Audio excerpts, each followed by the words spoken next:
Alléluia, alléluia. Je suis le pasteur Serge Brun et je suis heureux de te retrouver pour cette nouvelle émission du culte du dimanche dans la série Rhéma. Amen.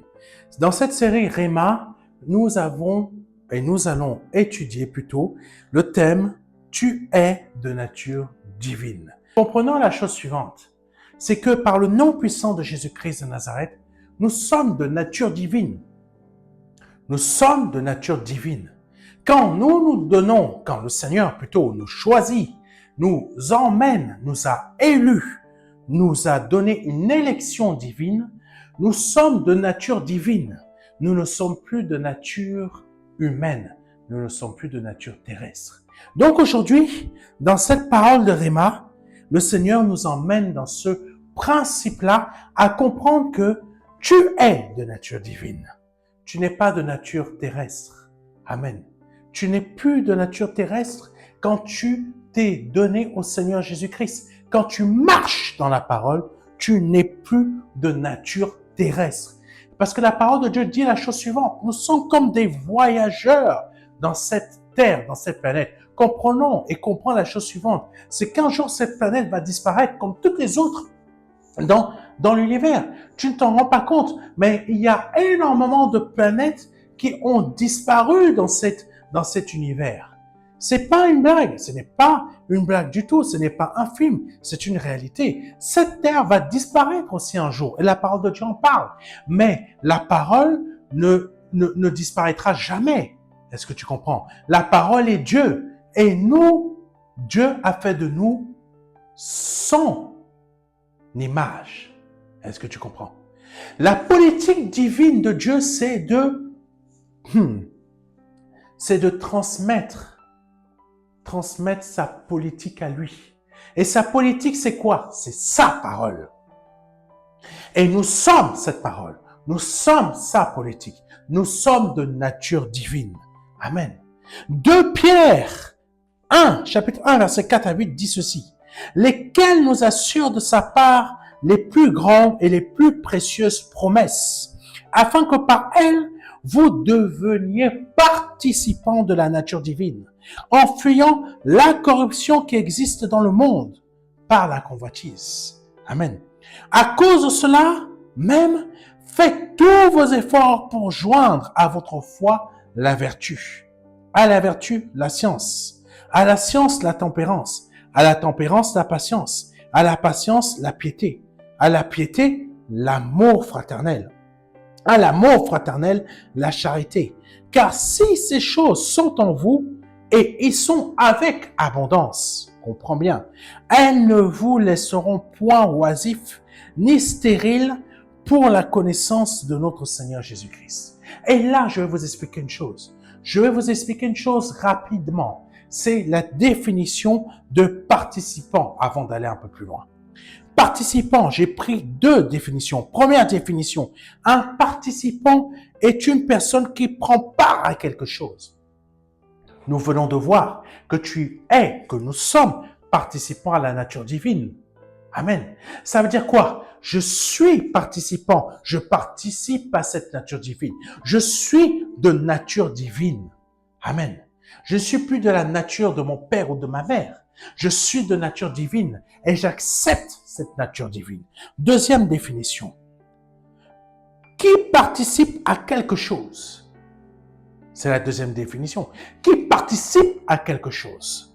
Ça veut dire que tu participes à quelque chose. C'est quoi? C'est quelque chose à la nature divine du Père.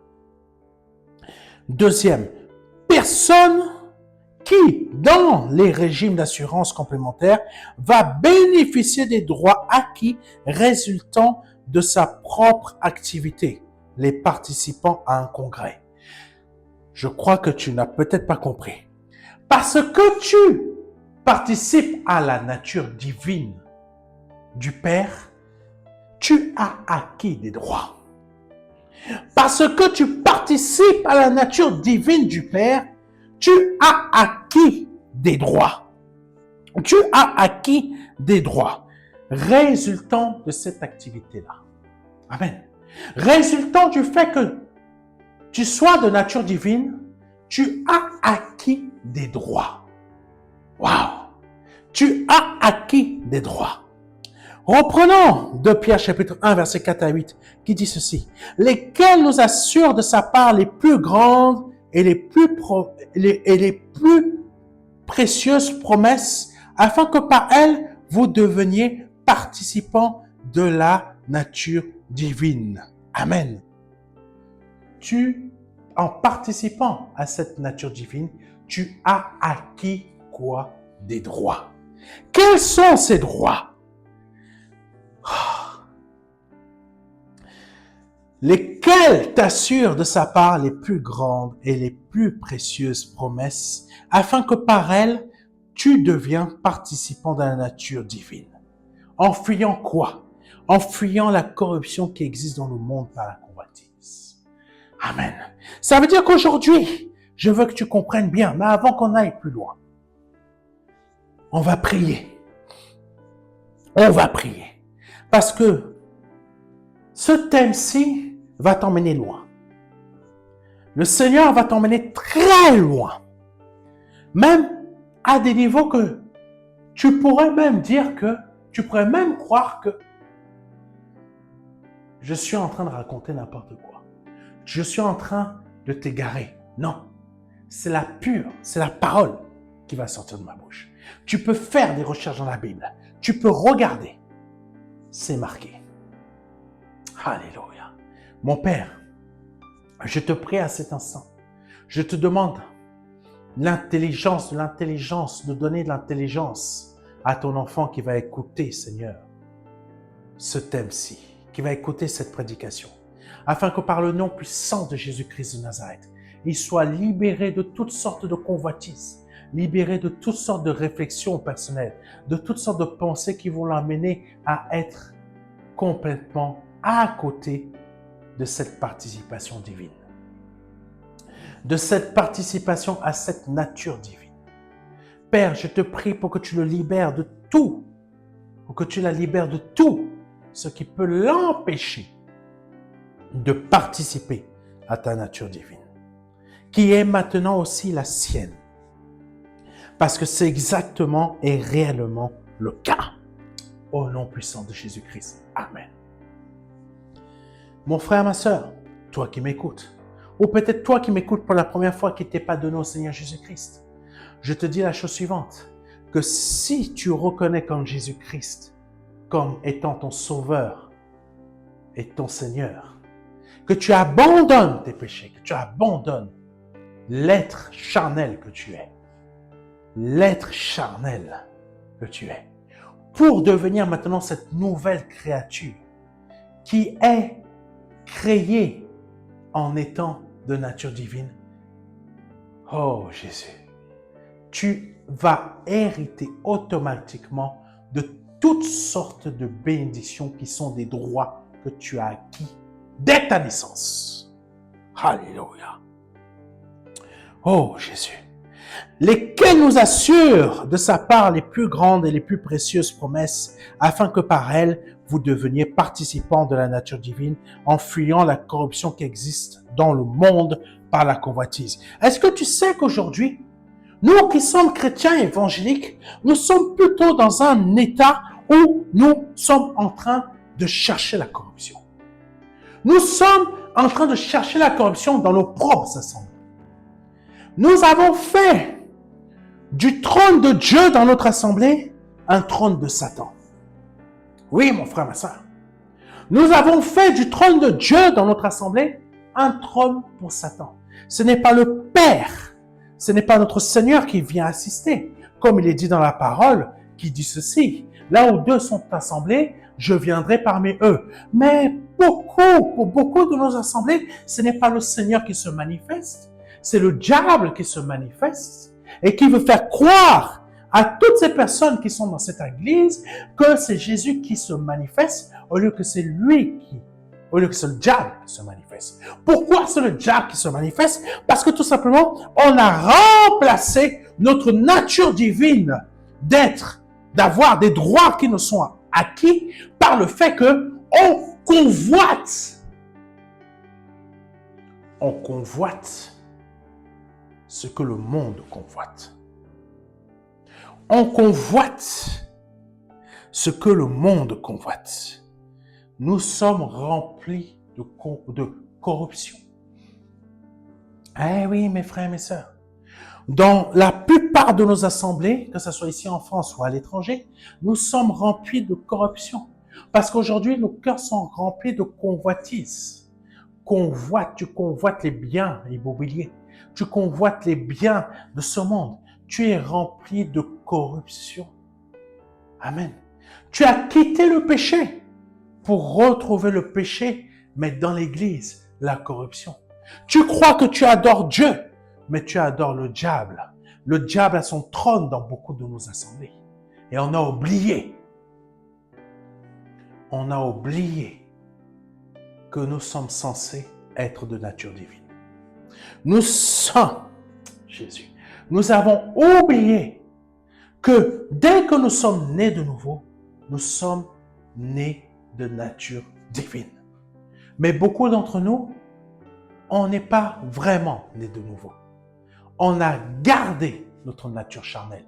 Pas que on s'est mal converti, non. On a décidé de garder notre nature charnelle. Parce que tout simplement, on nous a fait croire que quand tu vas te donner au Seigneur Jésus-Christ, tu vas avoir la femme de tes rêves. Tu vas avoir le mari de tes rêves. Tu vas avoir le job de tes rêves. Tu vas avoir ci. Mais quand tu t'es donné au Seigneur Jésus-Christ, tu t'es donné au Seigneur avec des pensées de nature humaine. Tu as gardé toi-même tes pensées de nature humaine. Tandis que quand on se donne réellement au Seigneur Jésus-Christ, notre nature humaine meurt. Notre nature humaine meurt. Comme a dit Nicodème au Seigneur Jésus-Christ, comment je peux ressortir à nouveau du ventre de ma mère? Je suis déjà sorti. Et le Seigneur lui explique la chose suivante. Tu n'as pas compris. Moi, je pensais que comme étant maître dans les connaissances de Dieu, tu es pharisien. Normalement, tu devrais connaître cela. Comment cela se fait-il que tu ne connaisses pas et que tu ne comprennes pas? C'est pas de cela dont je te parle. À l'homme, cela est impossible, mais à Dieu, cela est possible. Et qu'est-ce que Dieu produit en fait? Quand il te fait réellement, quand il te fait naître de nouveau, que réellement, tu abandonnes, parce que c'est ça l'évangile, c'est ça la politique divine de Dieu. Tu abandonnes, tu décides. C'est pas parce qu'on t'a dit que quand tu vas te donner au Seigneur Jésus-Christ, tu vas avoir tous tes problèmes vont disparaître. Problème d'argent. Ça a disparu. Problème. Ça y est, je suis riche du jour au lendemain. Non. Tout cela, c'est faux. Tu nais en tant que nature divine. Tu nais dans ce monde en nature divine. Mais tu n'appartiens pas à ce monde. Parce que étant de nature divine, tu ne marches plus comme ce monde marche. Tu ne parles plus comme ce monde parle. Tu es maintenant de nature divine. Amen. Et tu fuis la corruption qui existe dans le monde par la convoitise. La convoitise du diable qui habite nos assemblées possède 10 maisons, possède 15 maisons. Normalement, tu n'as pas à chercher à posséder ces maisons. Elles te sont données. Parce que tu es de nature divine. Est-ce que tu as déjà vu, pardonne-moi de te dire la chose ainsi, est-ce que tu as déjà vu Dieu courir après la richesse? Est-ce que tu as déjà vu Dieu courir après la richesse? Est-ce que tu as vu Dieu dans le Seigneur Jésus-Christ, dans le corps du Seigneur Jésus-Christ, courir après la richesse? Donc pourquoi toi, aujourd'hui, dans ce siècle présent, toi, tu cours après la corruption? Pourquoi toi, maintenant, tu cours après la corruption? Pourquoi tu cours après la convoitise? Pourquoi tu cherches la convoitise de ce monde? La convoitise de posséder? Pourquoi tu refuses ta nature divine? Amen. Je sais que je suis en train de te choquer. Je suis en train de te bousculer. Parce que quand tu acceptes ta nature divine, Tu refuses la corruption qui existe dans le monde par la convoitise. La corruption qui habite dans le monde par la convoitise. Quand tu désires d'avoir plus d'argent, toi qui me regardes pour la première fois, beaucoup d'entre vous, vous pouvez prendre cela comme étant normal de désirer d'avoir plus d'argent. Beaucoup de pasteurs, il n'y a rien de mauvais, mais c'est de la convoitise. C'est la convoitise qui concerne que les païens. Ça ne concerne pas les gens du royaume qui sont de nature divine. Parce que je n'ai jamais vu le Seigneur, le premier d'entre nous, courir après l'argent. Quand il en avait besoin, l'argent courait après lui.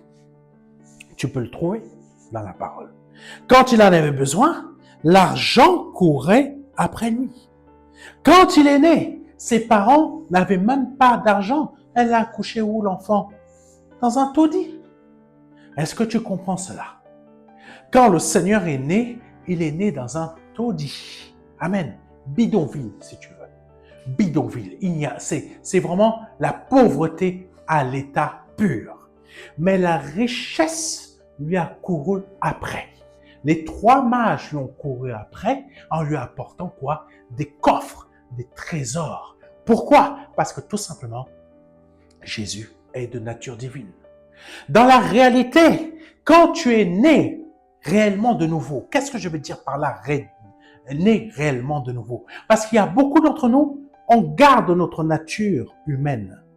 On garde notre nature humaine. Beaucoup vont mettre comme commentaire, vont essayer de m'insulter, même me dire, mais tu es un faux pasteur. Tu dis que on garde toujours notre nature humaine, au lieu que la parole de Dieu dit, quand on s'est donné à Jésus-Christ, on est une nouvelle créature. Mais la parole ne ment pas, mais toi tu mens. Amen. La parole ne ment pas, mais toi tu mens. Tu mens comment? Parce que tu récites la parole, mais tu n'es pas la parole, parce que tout simplement, tu ne produis pas l'effet de la parole. C'est-à-dire, tu ne produis pas ce changement en toi. Oh Jésus, tu ne produis pas ce changement en toi. Et c'est pour cela que cette nouvelle naissance, en tant que nature divine, ne se produit pas en toi. Et que tu es toujours dans le même état d'échec lamentable. Et tu es toujours dans le même état d'échec lamentable. Ah oui, les paroles qui sortent de ma bouche sont dures, mais c'est une réalité. Pourquoi lamentable? Ta vie de péché est une vie lamentable, mon frère, ma sœur. Toi qui étais dans le péché avant, c'était une vie lamentable. Tu n'acceptes pas ce que je te dis, mais la parole de Dieu dit la chose suivante, que ne retournez pas à votre vomi. Ça veut dire quoi? Vie lamentable. Vous n'acceptez pas que l'on vous dise la réalité. Parce que tout simplement, vous voulez toujours votre vie lamentable. Tandis que Dieu dit, moi, je t'ai destiné à une nouvelle vie et j'ai changé ta nature humaine en une nature divine. Comprends-tu ce que c'est qu'une nature divine? Ça veut dire que tu es Dieu. Tu es Dieu. Mais toi, tu te comportes comme étant toujours un païen qui recherche, en allant à l'église, de posséder les mêmes biens. Tu recherches la possession de ces biens. La plupart d'entre nous, quand on va dans nos grandes églises, parce qu'on vous a motivé, vous êtes toujours en train de dire, ah, voici, là j'ai une très grande entreprise. Maintenant, quand tu parles ainsi, ça montre que tu es toujours de nature humaine. Est-ce que tu comprends? Je sais que vous êtes nombreux dans ces grandes assemblées ici en France à ne pas vouloir accepter ce que je suis en train de vous dire, de te dire. C'est que tu es toujours de nature humaine. Parce que quand tu vas à l'église, quand tu parles à tes frères et tes sœurs, et que tes paroles sont toujours et concernent toujours le fait que de montrer que tu as réussi dans la vie sociale. Tu as réussi, tu as obtenu ci, tu as obtenu ça, tu as obtenu comme ça. Tu parles toujours de choses matérielles. Je te dis, mon frère, ma sœur, tu es toujours de nature humaine. Bien que tu ailles prier, bien qu'on t'a confié une tâche à l'église, bien qu'on t'a On t'a dit que tu es, je sais pas quoi, on t'a donné des titres, bref, tu es ancien, mais que tu parles toujours ainsi, ça veut dire que tu es toujours de nature humaine. Tandis que celui qui est de nature divine, participant à la nature divine, ça veut dire que tu es de cette nature divine, ça veut dire que tout ton être, tout est changé, tout en toi a changé. Tu es de nature divine, ça veut dire que tu n'es plus dans la convoitise, dans la corruption de la convoitise. À cause de cela même, à cause du fait que tu es de nature divine, tu fais tous tes efforts pour joindre ta foi à la vertu. Pour joindre la vertu à la science à la tempérance à la patience à la piété, la piété à l'amour fraternel à la charité. Tu es Dieu. Nature divine, tu es Dieu. Tu ne reflètes plus une seule partie de ta nature humaine en toi. Tout ce qui te caractérisait en tant qu'être humain, tu ne peux plus l'exercer.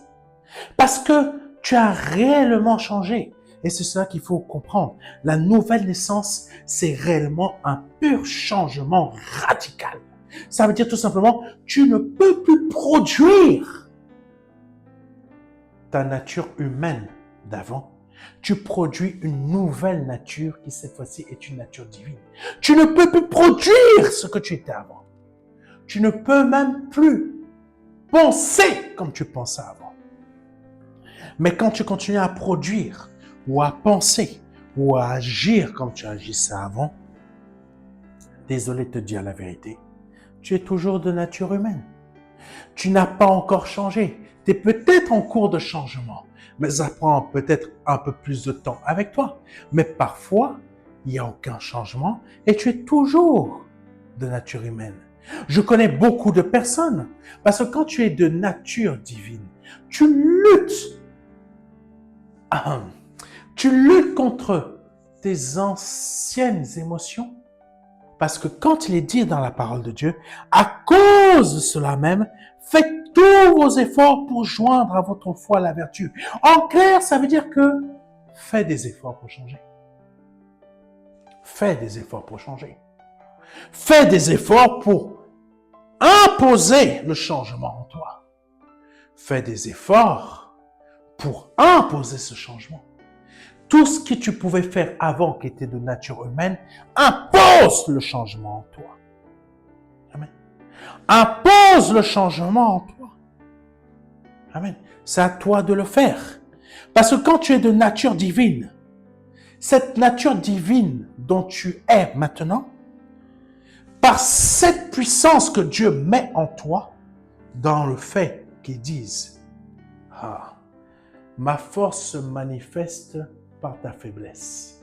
Étant de nature divine maintenant, parce que tu veux produire le changement, le fait que tu sois un avec le Père et le Seigneur, par l'Esprit Saint, cela produit en toi la force. La force de faire tous tes efforts pour joindre à ta foi la vertu, la science, à la science, la tempérance, à la tempérance, la patience, à la patience, la piété, à la piété, l'amour fraternel, à l'amour fraternel, la charité. Car si ces choses sont en vous, donc en toi, et ils sont avec abondance, c'est une condition, elles ne vous laisseront point oisifs, ni stériles pour la connaissance de notre Seigneur Jésus-Christ. En clair, ça veut dire que si tu es de nature divine, tu vas toujours chercher à connaître en profondeur cette nature divine qui est en toi et dont tu es. Amen. Tu ne chercheras pas et tu ne chercheras plus à la corruption, tu la fuiras.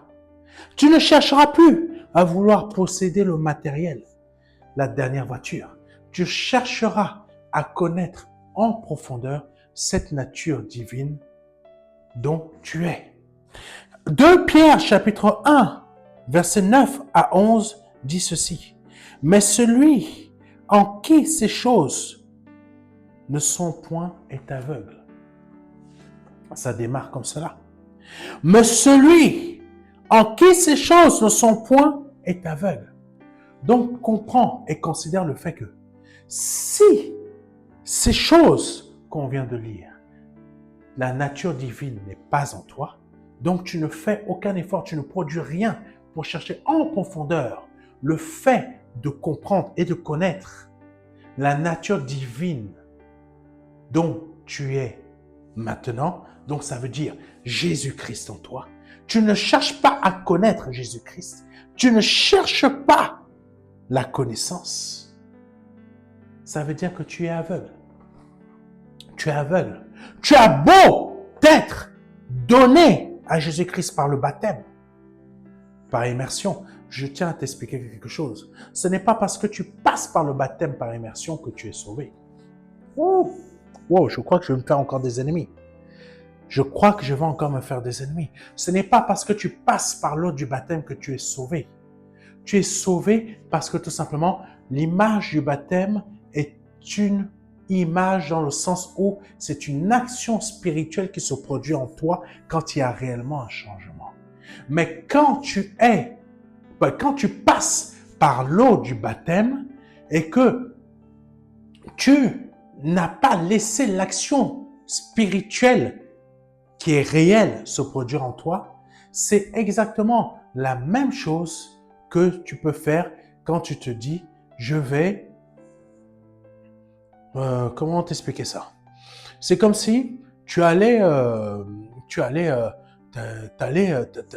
t'as un problème, tu prends un Doliprane et tu crois que tu es guéri. Mais le Doliprane ne fait que masquer le véritable problème en toi, mais ne te guérit pas du réel mal. Waouh! Waouh! Je reprends pour celles et ceux qui n'ont pas compris.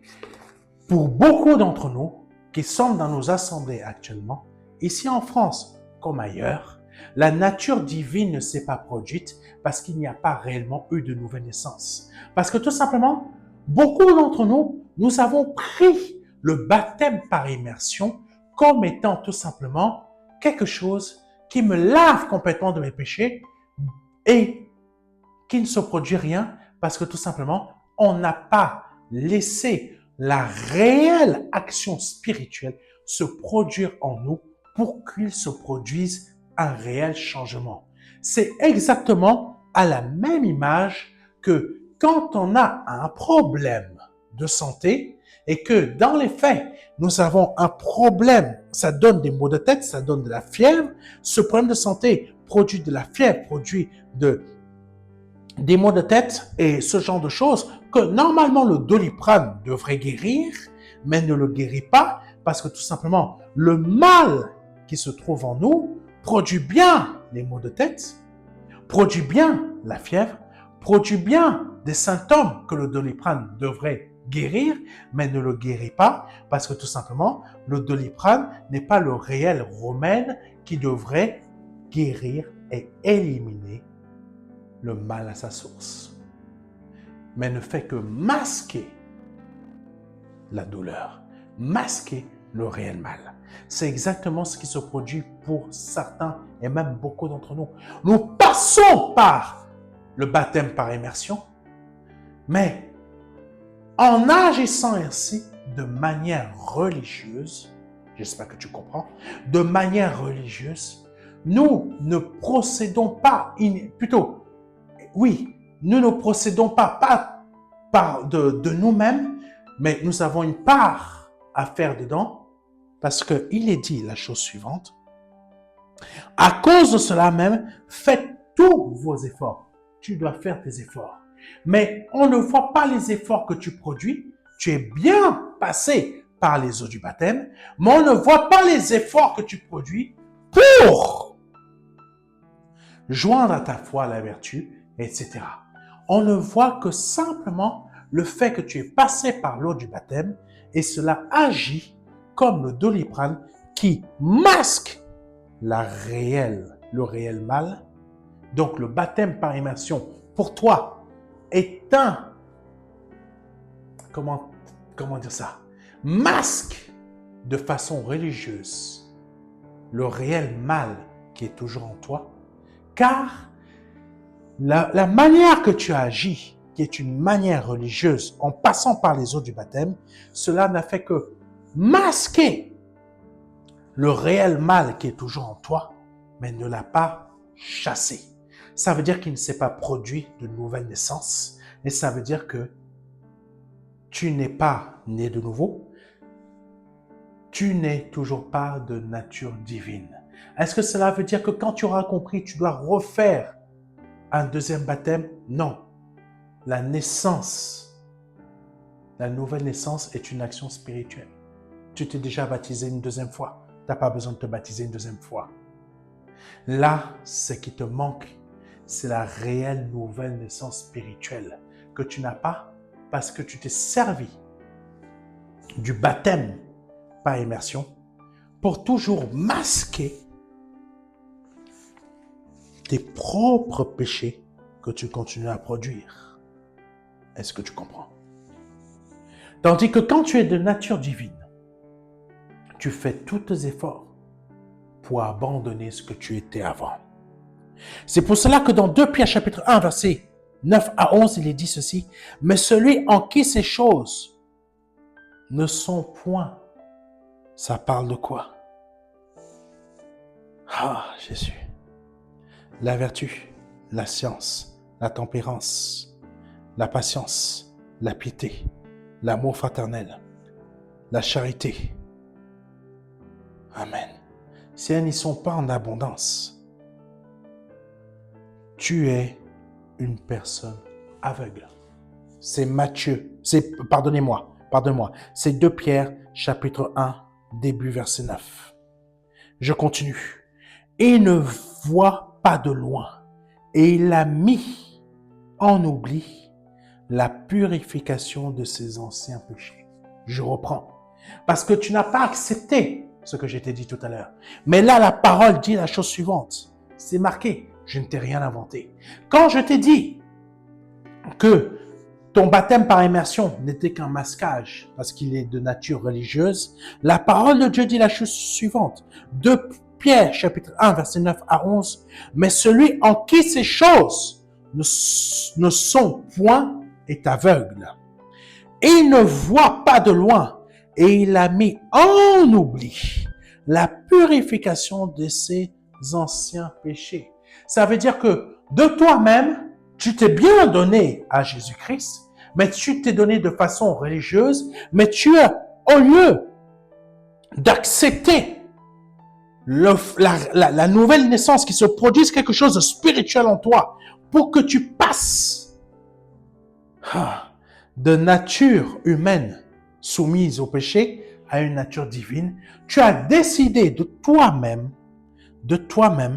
de mettre en oubli la purification de tes anciens péchés. Concrètement, cela veut dire la chose suivante. Tu t'es donné à Jésus-Christ, mais tu as fait passer ce passage de te donner à Jésus-Christ à quelque chose qui n'a servi à rien, parce qu'aujourd'hui, dans l'Église même, tu continues à pratiquer le sexe avec des sœurs sans être marié. Ne me dis pas que c'est faux, parce que beaucoup le font. Tu continues à pratiquer des anciennes choses que tu continuais à pratiquer avant même de te donner à Jésus-Christ. Et t'étant donné à Jésus-Christ, tu continues à les pratiquer. Le mensonge, le vol, la tromperie et bien d'autres choses encore. Oui, mes frères et mes sœurs, beaucoup d'entre nous, nous sommes des menteurs professionnels. Nous avons Satan dans nos assemblées et Satan dans ces assemblées ne change pas réellement les hommes. Et en plus d'avoir Satan dans nos assemblées, beaucoup d'entre nous avons Satan dans notre cœur, dans le trône de notre cœur. Et c'est pour cela qu'il n'y a pas de changement. Et c'est pour cela qu'il n'y a pas de nature divine. Je continue. 2 Pierre chapitre 1, verset 9 à 11. Je reprends. Mais celui en qui ces choses ne sont point est aveugle. Il ne voit pas de loin et il a mis en oubli la purification de ses anciens péchés. C'est pourquoi, frères, appliquez-vous d'autant plus à affermir votre vocation et votre élection, car en faisant cela, vous ne broncherez jamais. Ça veut dire quoi? Ça veut dire que là, Pierre est en train de dire, applique-toi à affermir ta vocation de nature divine, ton élection de nature divine. Comment appliquer? Qu'est-ce que cela veut dire? Ça veut dire tout simplement, applique-toi à mettre la parole de Dieu en action dans ta vie, à la vivre. Parce que maintenant, tu n'es plus de nature humaine, tu es de nature divine.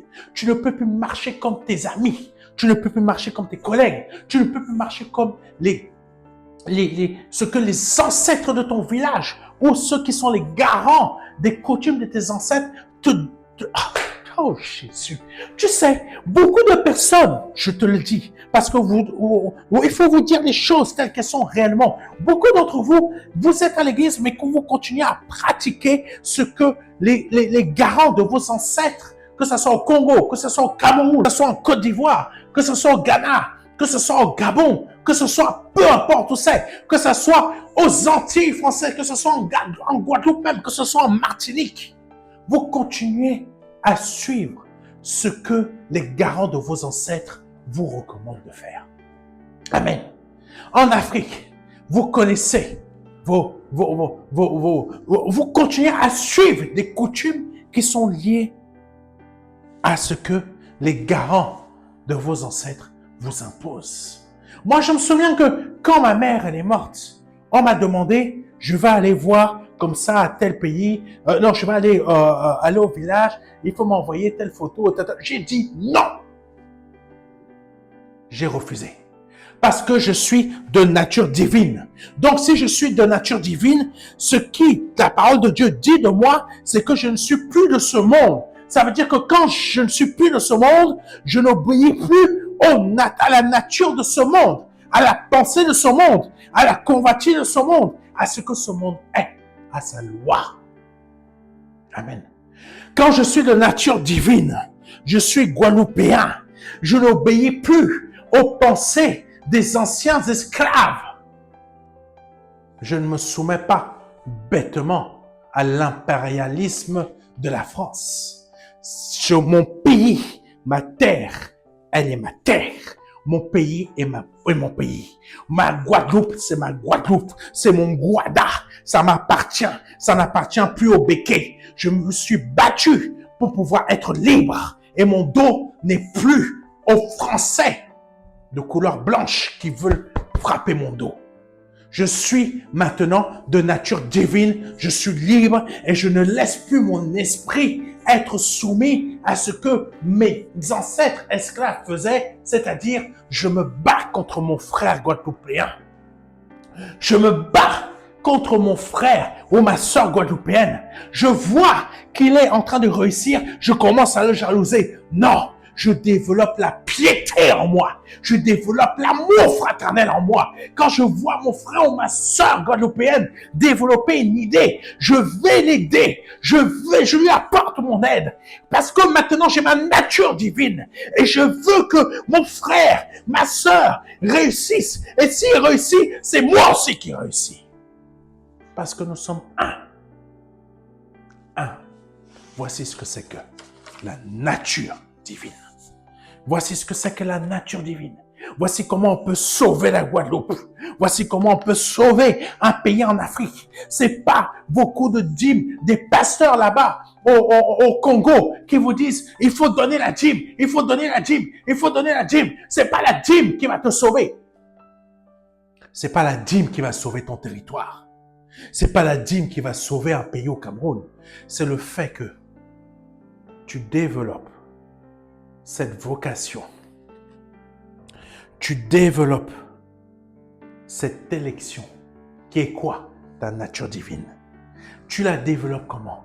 En produisant Oh Jésus, en produisant tous tes efforts pour joindre ta foi à la vertu, pour joindre à la vertu la science, pour joindre à la science la tempérance, pour joindre à la tempérance la patience, à la patience la piété, à la piété l'amour fraternel, à l'amour fraternel la charité.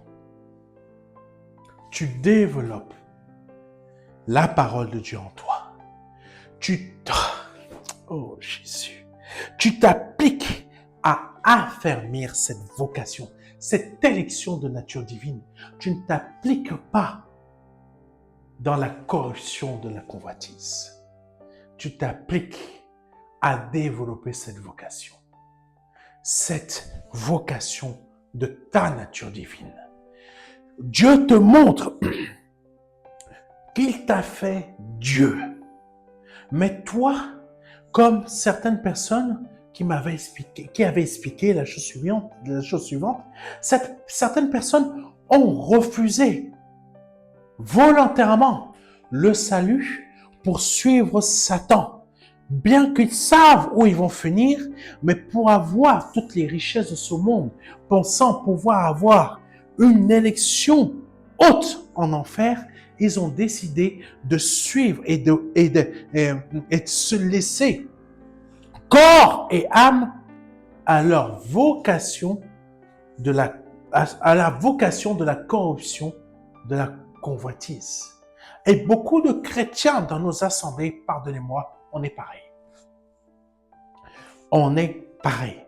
On a cédé beaucoup dans nos assemblées ici en France, dans la majorité de nos assemblées ici en France, on a cédé à l'appel de notre corruption, de la corruption de la convoitise. Ouh, le sexe. Waouh, le sexe. C'est fort ça. Hein? Maintenant, beaucoup de nos sœurs, elles arrivent dans beaucoup de nos assemblées, on n'ose plus dire la vérité parce qu'on a peur de voir la sœur partir, l'église se vider. Mais moi, je tiens à vous dire la vérité. L'assemblée de Dieu n'est pas un endroit où on a besoin de voir les fesses de nos sœurs venir en pantalon moulant et voir la petite ficelle parce que tu as mis un pantalon blanc et on voit la ficelle qui déborde ou qui est visible. On n'a pas besoin de voir tes fesses en train de bouger à gauche, à droite. On a besoin que tu sois une femme qui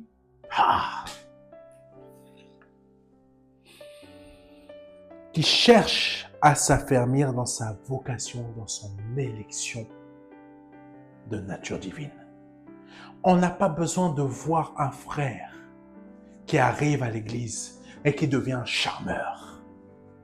On n'a pas besoin de voir un frère qui vient à l'église qui commence à devenir coureur de jupons. On a besoin d'un frère qui cherche à affermir sa vocation et son élection de nature divine. Beaucoup n'oseront plus vous dire ce type de choses dans vos assemblées parce qu'ils auront peur de vous perdre. Amen. Vaut mieux vous perdre que vous perdiez votre salut. Vaut mieux que vous partiez de l'église que de perdre ton salut. Oh Jésus. Parce que si tu pars de l'église, que bien plus tard, tu commences à comprendre que, ah ouais, je devais affermir mon élection. Je n'ai pas cherché à affermir mon élection. J'ai préféré affermir ma corruption dans la convoitise de ce monde.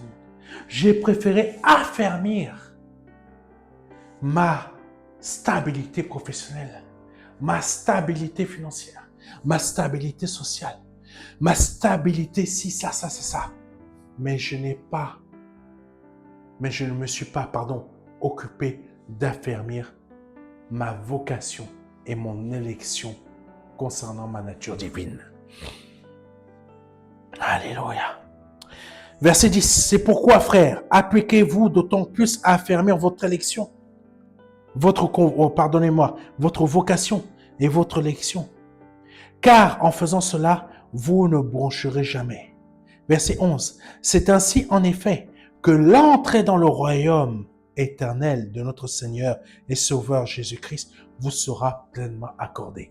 Vous voyez la réelle comment entrer dans le ciel. Je reprends. Parce qu'ici en France, on n'aime pas entendre cela. Verset 11. C'est ainsi, en effet, que l'entrée dans le royaume éternel de notre Seigneur et son Sauveur Jésus-Christ vous sera pleinement accordée. Et te sera pleinement accordée pourquoi? Ce n'est pas parce que tu es passé par les eaux du baptême, contrairement à ce que beaucoup d'entre vous pensez. Ce n'est pas parce que tu as accepté de donner ta vie à Jésus-Christ que tu vas entrer dans le ciel. Non. C'est parce que tu t'es attelé à affermir ta nature divine en te concentrant à cette vocation-là et à cette élection-là. Non en te concentrant sur la corruption des convoitises de ce monde. Mon frère, ma sœur, toi qui cherches les biens de ce monde, ce n'est pas pour troubler ton cœur que je te le dis, mais c'est pour le sauver. Quand tu cherches les biens de ce monde, tu cherches la corruption. Tu cherches la corruption des convoitises de ce monde. Tu ne cherches pas à assurer ta vocation. Tu ne cherches pas à assurer ton élection. Et je te le dis avec une gravité et une sincérité. Si tu ne cherches pas à assurer et à affermir ta nature divine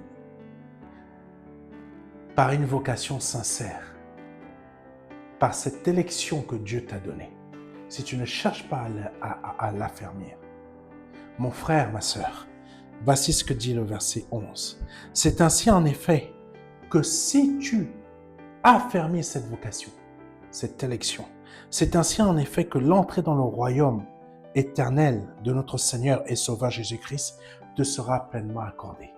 Par contre, si tu cherches à affermir, bien que tu sois dans l'Église,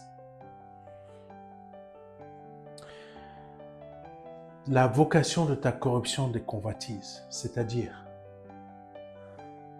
à réussir professionnellement, matériellement, ton niveau social, etc., que c'est ça que tu cherches à faire, tu n'entreras pas dans le ciel. Parce que le ciel, mon frère, ma sœur, pour nous, êtres humains nés de nouveau, c'est pour si tu es maintenant né de nouveau en tant que nature divine. Est-ce que tu comprends? En tant que nature divine. Et que tu t'es accroché à cette élection-là et à cette vocation-là. Que Dieu te bénisse. C'était le pasteur Serge. Je vais prier pour toi.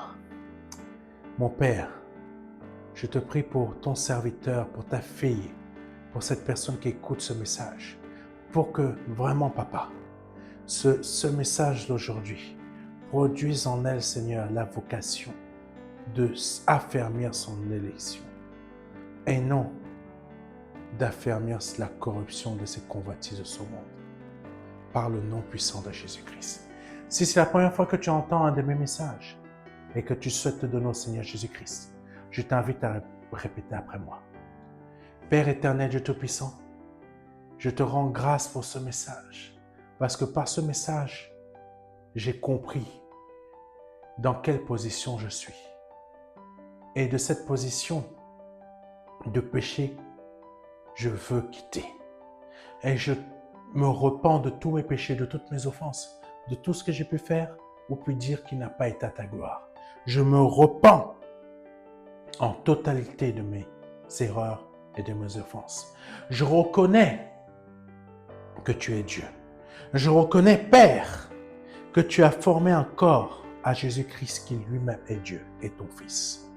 Et que par sa mort à la croix et par le sang qu'il a versé à la croix, qui a lavé tous mes péchés, je suis maintenant pardonné et cela fait de moi une nouvelle créature par le nom puissant de Jésus-Christ. Et je sais maintenant que le Père et toi, mon Seigneur, vous dînez en moi. Par cette parole que tu viens de répéter après moi. Tu viens de passer de la mort à la vie si cela a été sincère en réalité. Si tu as été vrai et sincère. Amen. De cœur. Je t'invite à nous envoyer un mail à contact@ministère-de-la-réconciliation.fr afin que nous puissions t'envoyer le livret Les 4 marches qui va t'aider dans ta conversion. Que Dieu te bénisse. C'était le pasteur Serge Brun et à très bientôt.